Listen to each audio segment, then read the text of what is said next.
Greetings everyone and welcome to bannersonthewall.wordpress.com. My name is Anthony Russell and this is an audio special of Running with the Herd for Saturday the 16th of December 2017 and the NIHL South 1 clash between the Bison and the Milton Keynes Thunder. Normally, Running with the Herd is a written series, but every so often we do an audio one, generally just to keep things a bit fresh. Give myself something different to do, and actually this time the simple answer is I was at the game on Saturday, and then I was in Bristol for some bits and pieces with my wife and my son, and now I'm back and I just wanted to do something different, and also I wanted to challenge myself. Normally when I do these audio ones I have a tendency to ramble a little bit. I know if people are fans of the long form content that Banners on the Wall has been putting out. However, I wanted to give myself a challenge, and that was to try and do an audio version, but to compress and get as much detail in a shorter space of time as I possibly can. So what I'm going to do is, I have the timer here on my phone. I'm going to try and give you everything you need to know about the Bison versus the Milton Keynes Thunder in 3 minutes. So I have the timer here, and so I will give myself the countdown. You'll hear it go off at the end when it's ready. So here we go. 3 minutes. 3, 2, 1. Go. So, Bison 1, Milton Keynes Thunder 0. After overtime is the result. The Bison winning 14 seconds into overtime.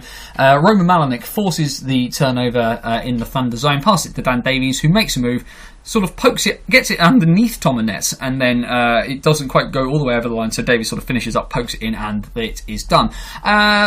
Bison were the worthy winners. I think they were the better side over the course of the game. A lot will be made of the fact that Bison again outshot an opponent, but didn't manage to score inside the 60 minutes. It's a tough one in some ways because the Bison. Again, a little bit on the short bench side, people missing, but all of their top end guys were in there. I think this was just one of those nights really for the Herd where things just didn't quite click as well as they wanted it to. It wasn't for lack of trying, but things just didn't seem to come off. I think the problem for the Bison was they came up against a side playing defensively a pretty solid road game who did what most good teams do against the Bison: clog the neutral zone, clog the passing lanes, force the Bison into the dumping chase, which then takes them slightly off their game.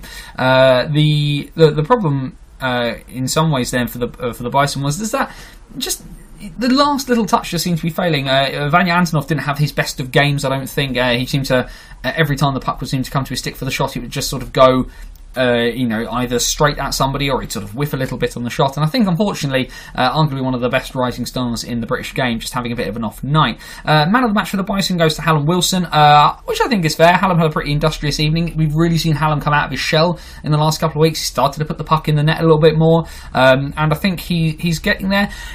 Would I have given him man of the match? I'm not 100% sure. I actually probably would have given it to one of the defensemen, possibly Mogg, possibly Dan Scott. I don't really know. It's a bit of a tough one for me. Nobody had a particularly sort of amazing standout evening.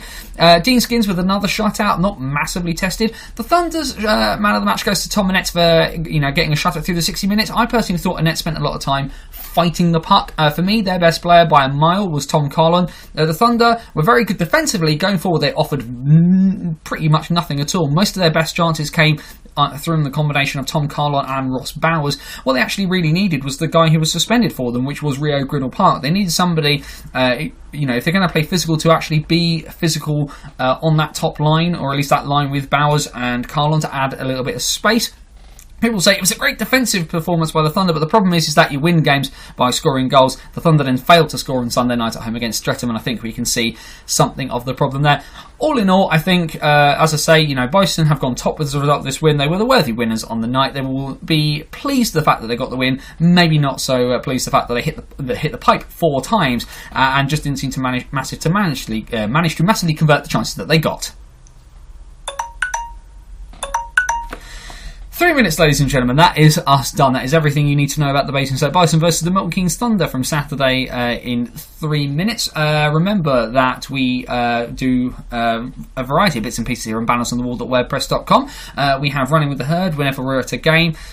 We will do signings and departures and all sorts. So I will get you out of here in what I call, from my podcast voice, my traditional bits and pieces. Bannersonthewall.wordpress.com, your number one source for everything Bison related. Also, the home of the BOTW podcast at bannersonthewall.wordpress.com/podcast, available on iTunes with an RSS feed, or on Spreaker.com, which is where we host the show. the podcast should have a new episode coming out on Friday. Just locking down the guest for it. We're going to try and get something sorted out for that one as the last one before Christmas. The BOTW podcast is presented in association with our friends at Victory Hockey UK. www.wearevhuk.com. British hockey clothing, apparel, fantastic stuff. I've been wearing my bits and pieces out recently. Of course, obviously